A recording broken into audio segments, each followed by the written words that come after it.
بس وہ امیر ہے۔ اور ایک آج واقعہ میں پڑھ رہا تھا اور قبلہ علی رضا رضوی صاحب نے بھی بیان فرمایا، آپ کے اور میرے امام نے دنیا سے کہا سلونی سلونے قبل ان تفقدونی، پوچھو مجھ سے، سوچئے کیا عالم ہوگا، مدینے کا ممبر، کوفہ کا ممبر گواہ ہے، علی جب بھی ممبر پہ بیٹھا ہے ممبر کے 3 زانوں کو کراس کر کے اس مقام پہ بیٹھا ہے جہاں نبی بیٹھتے ہیں، اور بیٹھ کر علی نے یہ نہیں کہا کہ اگر مجھے آئیں بائیں شائیں کرتا دیکھو تو میری اصلاح کرو۔ علی نے عجیب دعویٰ کیا، کہا پوچھو پوچھو مجھ سے، میں آسمان کے راستے زمین کے راستوں سے بہتر جانتا ہوں، میں تمہیں غیب کی خبریں دوں گا، میں تمہیں آنے والے وقت کے سوالات کا بتاؤں گا۔ اب ایک چھوٹی سی بکلٹ ہے، ہمارے ایم فل کے دوست ہیں، انہوں نے محنت کر کے ان سوالوں کو اکٹھا کیا جو میں انشاءاللہ مجالس میں آپ کی خدمت میں پیش کروں گا کہ امیر المومنین علی ابن ابی طالب سے مجھے خوشی ہے آپ اتنے انہماک سے سن رہے ہیں، اتنی محبت سے سن رہے ہیں ایک طالب علم کو، جبکہ علماء بھی موجود ہیں، ذاکرین بھی موجود ہیں، میں شکر گزار ہوں، دعاؤں میں آپ سے دعاؤں کا طلبگار ہوں۔ سنیں گے امیر المومنین علی ابن ابی طالب کے اوپر جو سوالات، ایسے سوالات جنہیں لا یعنی سوال کہا ہے، ان کا جو پوچھا جانا تھا ان کو ایک شخص نے ایک جگہ جمع کیا، جن کو کتابوں سے محبت ہے، انشاءاللہ کوشش کر رہا ہوں کہ وہ ہم تک پہنچے اور میں اسے آگے تقسیم کروں۔ سنیے گا قبلہ، امیر بیٹھے ہیں، اتنا بڑا دعویٰ ہو گیا، ایک شخص اٹھا، بہت سارے سوالات ہیں، ایک سوال آپ کی خدمت میں پیش کریں، ایک شخص اٹھا ہے، کہا یہ تو بتائیے آج میں کیا کھاؤں گا، توجہ ہے آپ کی، آپ اس کے بعد نیاز تناول فرمائیں گے امام حسین کی،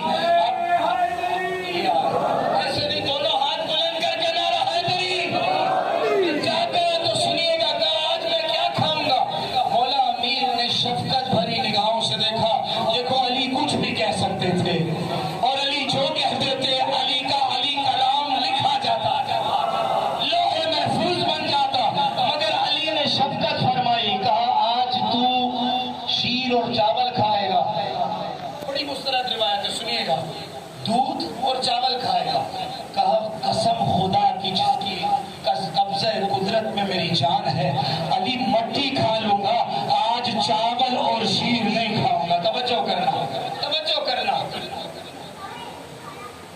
جس طرح آپ پریشان ہو گئے روایت پڑھ کے میں بھی پریشان ہو گیا، لیکن اگلا جملہ سنیے گا، امیر المومنین مسکرائے، یہ شخص وہاں سے نکلا ہے، روایت کہتی ہے یہ کوئی مزاح کی بات نہیں ہے، لیکن اہل ایمان جو ہمارے اہل عزائم ان کے چہروں پہ علی کے ذکر سے ہی مسکراہٹ آتی ہے۔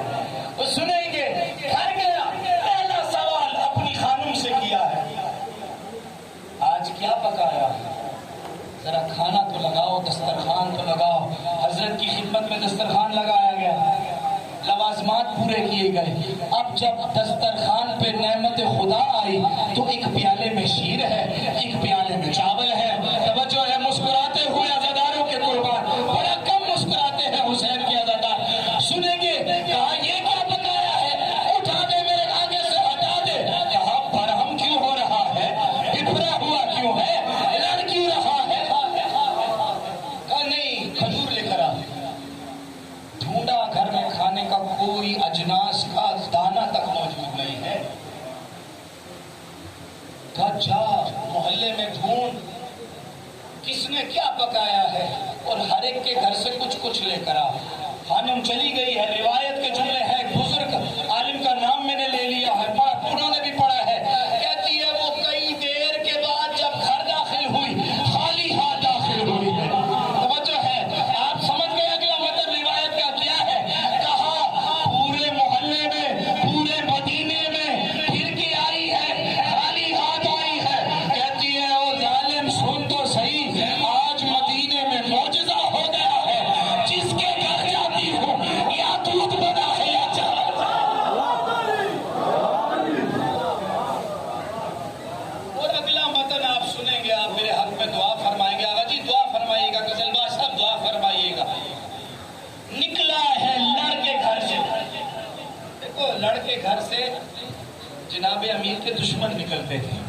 انشاءاللہ مولائی نہیں نکلتے ہیں، گھر کو جنت بناتے ہیں انشاءاللہ۔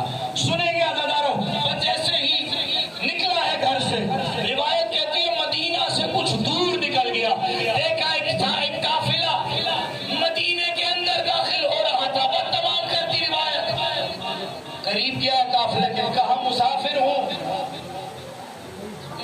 مسافر کا بھیا سن لیا آپ، قریب گئے، کہا مسافر ہوں کچھ کھانے کو دو۔ قافلے والوں نے قافلہ روکا، قافلے والوں میں جو باورچی تھا جس نے ابھی پچھلی منزل پہ کھانا بنایا تھا، اس کی خدمت میں سفرہ لگایا گیا، لوازمات رکھے گئے۔ اب جو اس ہانڈی کا برتن کا سر ہٹا ہے، نیچے دودھ پڑا ہے، چاول پڑے ہیں، پریشان ہو کے کہا تم قافلے والے ہو، کوئی سبزی ہے، کوئی کھجور ہے، ایک دانہ مجھے دے دو۔ کہا ہاں ہاں ڈھونڈتے ہیں۔ اب جو قافلہ اپنے پاس ساری اجناس لے کر آیا تھا، ڈھونڈنے سے بھی کچھ نہ ملا۔ اسے کہا دیکھو ہمارے پاس یا دودھ ہے یا چاول ہے، یہ تم کھا لو۔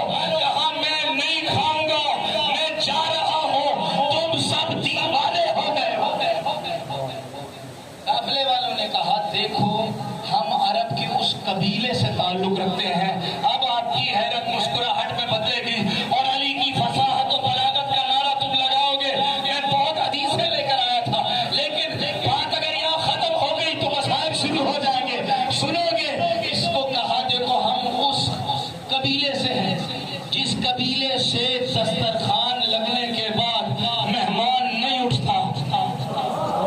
کیا توجہ کرو، کہا نہیں کھاؤں گا، انہوں نے کھلایا مگر مار کے کھلایا۔ توجہ کرنا، اب کھانا نہیں، مار اور کھانا دونوں کھا کر جب واپس مدینہ میں داخل ہوا، مدینے کے دروازے پہ شہر علم کا دروازہ کھڑا تھا۔ خدا تم سب کو علی کی زیارت نصیب فرمائے۔ مولا علی کو دیکھ کر اپنا راستہ بدل گیا، کہنے لگا او میرے نبی کے امتی، میرے قریب تو آ، سنا تو صحیح، اتنا وقت گزر گیا، کھانا کھا لیا کہ نہیں کھایا؟ اور میرے مولا کے اس کو پریشان بھی کیا، حیران بھی کیا۔ ایک جملہ علی نے کہا نہ میں نے کھانا کھایا ہے نہ میں کھانا کھاؤں گا آج کی تاریخ میں۔ علی بڑھیا ہے، کہا سن تو نے صرف کھانا نہیں کھایا، مار بھی کھائی ہے۔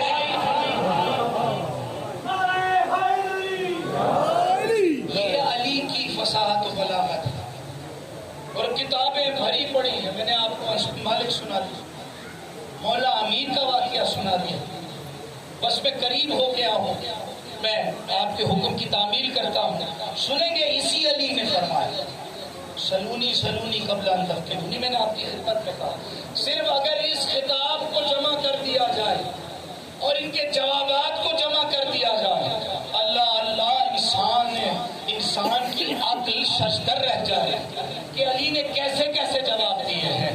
مگر عزیزان، علی کی سلونی علی کے ممبر کوفہ پہ ختم نہیں ہوئی، سامرا کے ممبر پہ امام حسن عسکری تک چلتی رہی۔ توجہ ہے آپ کی؟ کیوں پوچھے تم سے؟ ایک شخص نے جسارت کی، مولا نے جب کہا کہ میں تمہیں غیب کی خبریں دوں گا، پوچھو مجھ سے۔ ایک شخص کھڑا ہو گیا، تم سے ہی کیوں پوچھے؟ نہیں پوچھیں گے، بدبخت تھا، قسمت پہ وائے ہو ایسے شخص۔ امیر نے جواب دیا مجھ سے اس لیے پوچھو، سنو کیا میں نے آپ کو کہا تھا نانو اپنا حکم الدلیل، ہم دلیل کے بیٹے ہیں، یا ہمیں قائل کر دو یا ہم سے قائل ہو جاؤ۔ آپ کے امام نے، میرے امام نے فرمایا مجھ سے آجی اس لیے پوچھو کیونکہ روئے زمین پہ نبی کا، حدیث کا اور قرآن کا وارث علی سے زیادہ اور کوئی نہیں ہے۔ میں تمہیں قرآن کی تعبیر بتاؤں گا، میں تمہیں حدیث کا مفہوم بتاؤں گا۔ بس ایسے میں ایک عجیب مخلوق کوفہ میں داخل ہوا اور ممبر کوفہ کے قریب آئی، صحابہ کا احترام پیچھے ہو گیا۔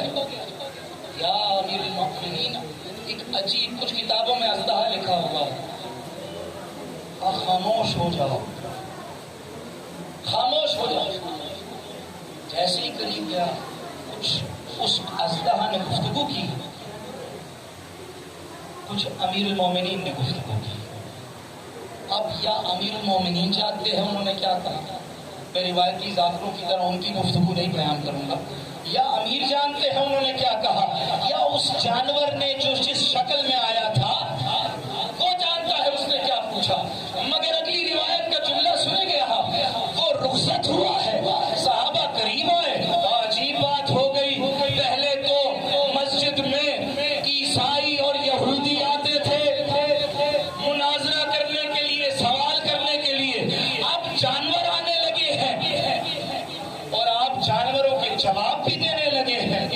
اس لیے عزادارو، اگر کوئی ہرن حسن سے کلام کر لے تو پریشان نہ ہونا، یہ خاندان جانوروں سے بھی ویسے ہی کہا دیکھو اب جو چلا گیا ہے تو یہ قوم جنات کا سردار تھا، جو ہے نوجوان سنیں، قوم جنات کا سردار تھا اور اپنی سرداری کے بعد اپنی مملکت میں پیش پریشانیوں اور احکامات کی بجاوری کے لیے، مسائل کے پوچھنے کے لیے امام کی بارگاہ میں آیا۔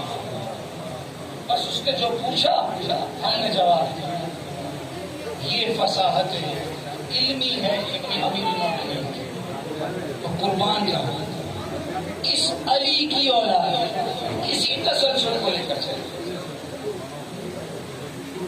جناب امام حسن نے بھی یہ قرہ امتیاز سر پہ سجایا اور امام حسین نے بھی سجایا۔ مکہ سے مدینہ سے کوفہ، کوفہ سے کربلا، جتنی منازل ہیں آپ امام کے صبر اور خطبات کی کتابیں اٹھا دیں۔ میں نے پچھلی مجلس میں عرض کیا تھا کہ انشاءاللہ محرم کے ان ایام میں ہم کوشش کریں گے کہ امام کے 30-20 جتنے بھی صحابی شہید ہوئے ہیں ایک ایک کا ذکر کریں اور قوم کو، ملت کو یہ بتائیں، بزرگوں کو پتا ہے کہ امام کا کون سا پھول کس جگہ گرا ہے۔ جو پھول علی کی ولایت میں اکٹھے کیے تھے، امام حسن کی امامت میں اکٹھے کیے تھے، وہ حسین کی غریبی نے کربلا کے صحرا پہ اٹھا۔ بس آپ نے ہائے کر دی، میں مصائب کے باب میں داخل ہو گیا۔ آپ کو علم ہے نا انشاءاللہ، کیونکہ وقت کم رہ گیا ہے، میں صحابہ کا ذکر اگلی مجلس پہ کروں گا۔ امام کے جو صحابی ہم نے 4 کر لیے تھے، آگے بڑھیں گے انشاءاللہ اگلی مجالس میں۔ آج ان کا ذکر ہوگا جو 20 محرم آج اسیران کوفہ اور شام کوفہ میں ہے، 29 محرم یا یکم سفر وہ بی بی جو تطہیر کی وارث تھی کوفہ میں داخل ہو۔ مگر میں آج آپ کو بتانا چاہتا ہوں 11 محرم کو جب اسیروں کا قافلہ کربلا سے چلا تھا نا، کس حالت میں چلا تھا؟ زینب بے کجاوا اونٹ پر بیٹھی ہے، زینب اس محمل پہ بیٹھی ہے جس میں کجاوا نہیں ہے۔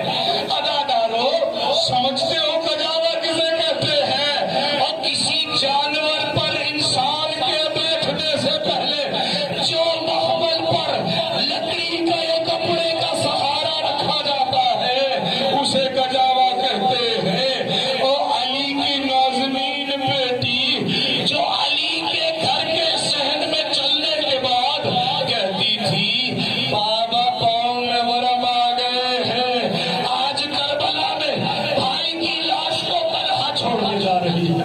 اور میں قربان تمہارے ماتم کے، بی بی چلی ہے، سید سجاد چلے ہیں، بچے چلے ہیں، اور بچیاں چھوٹی چھوٹی بچیاں چلی ہیں۔ اس سفر کا راہ جہاں بزرگوں سے تعلق ہے، بیویوں سے تعلق ہے، وہاں چھوٹی چھوٹی بچیوں سے بھی تعلق ہے۔ اس چھوٹی بچی کا کردار کربلا کے میدان میں بھی منفرد ہے، کوفہ کے راستے میں بھی منفرد ہے، شام کے راستے میں بھی منفرد ہے۔ اور لکھا گیا شمر جب 11 محرم کو بیویوں کو لے کر چلا، سیدوں پتہ نہیں کیسے سنتے ہو یہ واقعہ، اپنی ماں کی غریبی کیسے سن لیتے ہو، بس دعا کرنا ان سب کے لیے۔ جب بیوی پہنچی ہے نا، روایات میں لکھا ہے کوفے کے 7 دروازے تھے، یہ شمر خدا